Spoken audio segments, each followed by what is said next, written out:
अवाम के फैसलों को रौंद कर मखसूस एजेंडे चलाने वाली फैक्ट्रियां अगर बंद न हुई तो आइन और जमहूरियत ही नहीं, मुल्क की सलामती भी खुदा न खास्ता खतरे में पड़ जाएगी। वो जमाने गए जब सब कुछ पर्दों के पीछे छुपा रहता था। अब कठपुतलियों के खेल नहीं खेले जा सकते।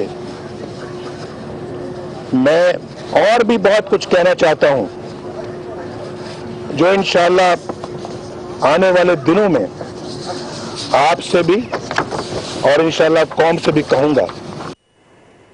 Welcome back. दिल की बातें, सेनेटर साहब। थैंक यू जैस्मिन बीबी। एक चीज आप देखें ना, जिसकी निशानदेही इमरान खान ने भी की कि प्राइम मिनिस्टर ने कोई लिखी हुई तकरीर पढ़ी है। अगर लिखी हुई तकरीर पढ़ी थी तो इसका मतलब है कि उसको पता था कि उसको कैसे क्या सवालात पूछे जाएंगे। एक दूसरी बात यह कि ही न्यू इट बिफोर टाइम कि जी कि मुझे वहां पर क्या बोलना है। वो मीडिया के लिए लिखी थी ना उन्होंने? नहीं तो मीडिया के लिए लिखी थी, लेकिन अगर बात यह है कि किसी जाहिर है मीडिया के लिए तो लिखी थी, लेकिन बात यह कि इसका मतलब है कि ही न्यू इट बिफोर कि भाई कि मुझे जाके वहां ये चीजें बोल, जब मैं कुछ चीज लिख के जाता हूं मुझे कुछ पता होगा तब भी लिख के जाऊंगा ना।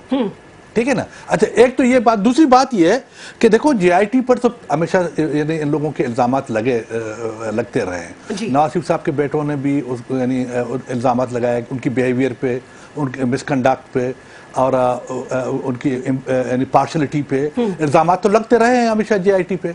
अच्छा, ऑन द अदर हैंड अच्छा जीआईटी अब खुद इल्जामात भी लगा रही है। GIT went to the Supreme Court, उन्होंने कहा जी हमसे कोऑपरेट नहीं किया जा रहा। आज एक तीसरा एंगल आ गया ना, आज तो प्राइम मिनिस्टर ने नहीं, मैं वही अर्ज कर रहा हूं, प्राइम मिनिस्टर पर तो मैं आऊंगा ना, प्राइम मिनिस्टर पे। अच्छा, अब उन्होंने ये कहा कि जी के देखे कि हमें एफबीआर जो है ना हमसे कोऑपरेट नहीं कर रहा। अच्छा, आईबी ने हमको थ्रेट किया हुआ है, सिक्योरिटी एक्सचेंज वालों जो ना वो हमें किसी किस्म का मवाद नहीं दे रहे जब हम मांगते हैं उनको। अच्छा, ये देखो ये सब ड्रामा है। Honestly, I tell you, ये सब it's pre-planned, nothing is happening. Sir वो कह रहे हैं एजेंडे चलाने वाली फैक्ट्रियों की अब फैक्ट्रियां नहीं चलेंगी, कठपुतलियों के जमाने तो नहीं चल रहा है। आपका ख्याल है नहीं चल रहा है क्या? किसको कह किसको रहे हैं, किसकी तरफ इशारा था? जरा खुले अल्फाज उन्होंने कहा मैं अपने दिल की बातें करूंगा। देखो ना, वही तो जिसका हम सेइंग, मैं कहता हूं जनाब एक तरफ सुप्रीम कोर्ट, अवर तो एक सुप्रीम कोर्ट ने जीआईटी बनाने की जरूरत ही नहीं थी उनको। अब जब जीआईटी उन्होंने बनाई है तो ये कॉमन सेंस की बात है। हाउ इज पॉसिबल कि आप जो है ना एक 21 और 20 ग्रेड के बंदे को ले जाके प्राइम मिनिस्टर हाउस में प्राइम मिनिस्टर साहब को उसके सामने बैठा देंगे, वो क्या पूछेगा, प्राइम मिनिस्टर क्या जवाब देगा? ये तो देखो ना, ये तो इथिक्स की बात ही नहीं है ना ये तो।